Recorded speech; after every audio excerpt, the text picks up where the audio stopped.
Bonjour à toutes et à tous, ma team kiffer, j'espère que vous allez bien. Aujourd'hui pour cette nouvelle vidéo, on se retrouve pour le résumé complet de l'étape 3 du Giro d'Italia 2022, Tour d'Italie 2022. Donc une étape de plaine qui était au programme aujourd'hui, on va regarder un petit peu le profil de l'étape. Toujours en Hongrie, c'est la troisième journée en Hongrie, il y en aura 4. L'étape reliée Kaspovar à Balatonfüred. Donc la petite prononciation qui est peut-être pas tip top parce que c'est quand même assez spécial, le hongrois. Donc au tout 201 km de pure plaine, de pur plat, donc une étape dédiée aux purs sprinteurs du peloton. Parmi eux, on peut citer Giacomo Nizzolo, on peut citer Simone Consomni, Arnaud Démare, Caleb Ewan, Mark Cavendish, il y en a beaucoup. En tout cas, tous ces coureurs pouvaient s'exprimer aujourd'hui. Il y a quand même une très grosse start list au niveau des sprinteurs, donc franchement, il y a beaucoup de trains qu'on a vu rouler à l'avant dans les derniers kilomètres parce que c'était très ouvert. On savait pas forcément qui serait le plus rapide, on avait déjà quelques heures d'idées et on va voir ce qui s'est passé. Ça a bien été un sprint massif.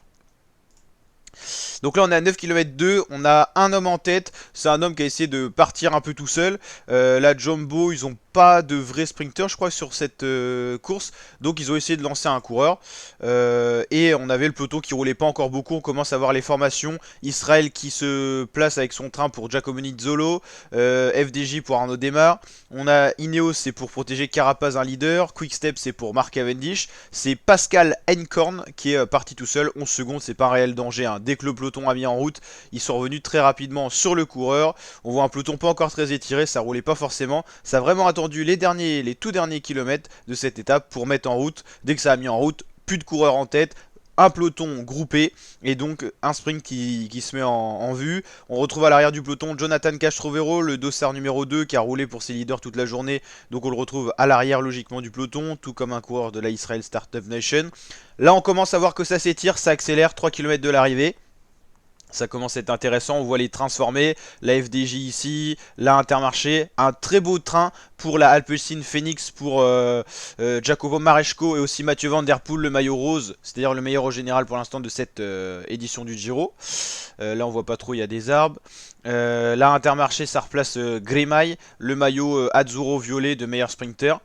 Là ça commence à être très nerveux, ça joue des coudes, on voit beaucoup de mouvements, des sortes de vagues dans le peloton. C'est là que c'est très risqué et là où peuvent survenir vraiment les chutes. On voit que ça se met en route du côté de la Alpecin Phoenix. Là la Quickstep, le Volkswagen comme on l'appelle, très bien en place pour emmener Mark Cavendish dans les meilleures conditions.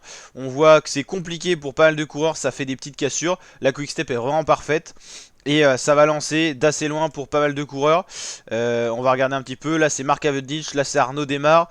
Le UAE ça serait bien Fernando Gaviria.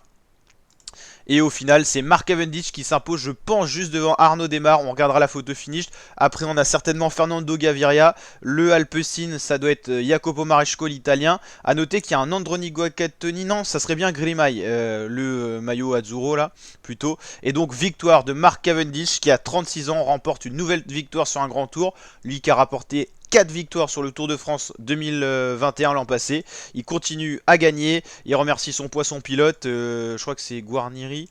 En tout cas, très belle victoire pour le Volkswagen et la Quickstep. Une de plus. Et une de plus pour Mark Cavendish qui s'approche petit à petit des records hein, parce qu'il y a peu de coureurs qui ont gagné autant d'étapes. On va aller checker un petit peu le classement de cette étape 3. Ça c'est l'étape 2, c'était le prologue d'hier. Donc Mark Cavendish s'impose bien devant Arnaud Démare qui a pas mal bougé dans son sprint. Je pense pas qu'il soit disqualifié quand même. Gaviria fait bien 3, Grimay fait 4, Marochko fait 5. Edward Theuns fait 6, Simone Consomni fait 7 pour la Cofidis, Caleb Ewan seulement 8ème, peut-être des répercussions de sa chute, je le pensais plus puissant, mais c'est vrai que lui il est meilleur en boss. Alberto Danese 9ème et Phil Benos le sprinter allemand pour finir ce top 10 du sprint. Donc Mark Cavendish s'impose devant Arnaud Démare et Fernando Gaviria pour le top 3. Et puis après, ouais, on retrouve d'autres coureurs. Nizzolo, décevant, seulement 11ème. Seichbol, 13ème pour la DSM. Pas terrible, pas très bien emmené aussi. Certainement des coureurs victimes de cassures. La petite pub qui fait pas plaisir. Donc demain, on se retrouvera pour l'étape 4. Et l'étape 4, eh ben, elle est toute particulière, la team. Je pense que vous l'attendez avec impatience. Ça sera l'étape avec la première arrivée en altitude. Et déjà, l'Etna. vous vous rendez compte un petit peu, c'est une montée très sèche, très difficile, qui peut déjà faire perdre le tour à un grand coureur du général. L'étape reliera Avola à Etna Nikolos, donc une étape de 170 km, une première côte non répertoriée et le col de l'Etna qui est assez difficile. On va regarder un petit peu le profil, la météo prévue, de la pluie à l'arrivée peut-être. Alors, départ arrivée, ça c'est les horaires.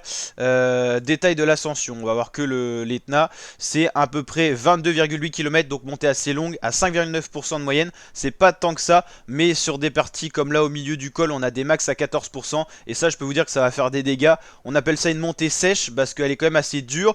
Et surtout qu'il n'y aura pas vraiment d'ascension avant. Donc les coureurs vont arriver au pied avec plutôt des braquets qui roulent. Et puis ça sera la première vraie montée de ce Giro. On pourra avoir des surprises, des défaillances. Et peut-être un coureur surprise qui s'imposera en haut de l'Etna. Peut-être une échappée qui rebousse, c'est déjà arrivé sur le Giro. Ou peut-être déjà une première explication entre favoris. Et déjà peut-être des premiers favoris qui perdront le général. On suivra bien sûr ça avec attention. Pour l'instant le maillot rose reste Mathieu Van Der Poel. Mathieu Van Der Poel est également maillot cyclamen. C'est certainement Grimaille qui le portera par procuration. Voilà, lui qui est deuxième. Rick Zabel, le maillot Azzurro. Et Matteo Sobrero, le meilleur jeune. Le classement du maillot rose, donc normalement Mathieu Van Der Poel devrait pas pouvoir garder sa tunique rose demain, il y aura normalement une passation, lui qui a réussi à garder son maillot rose à l'issue du prologue. Simon Yates fait partie du gros favori pour aller chercher le maillot rose, qui est le mieux classé au niveau des favoris au général. Attention à Tom Dumoulin, à Kelderman pour les leaders bien placés, Mollema, Bilbao, qui devraient entre eux se disputer le maillot rose, ou peut-être une surprise, une échappée qui ira au bout avec un maillot rose surprise. Donc la team, n'hésitez pas à liker la vidéo si elle vous a plu, vous abonner, liker et partager. Je vous dis à très bientôt pour de nouvelles vidéos. Ciao ma team, ciao mes fratés.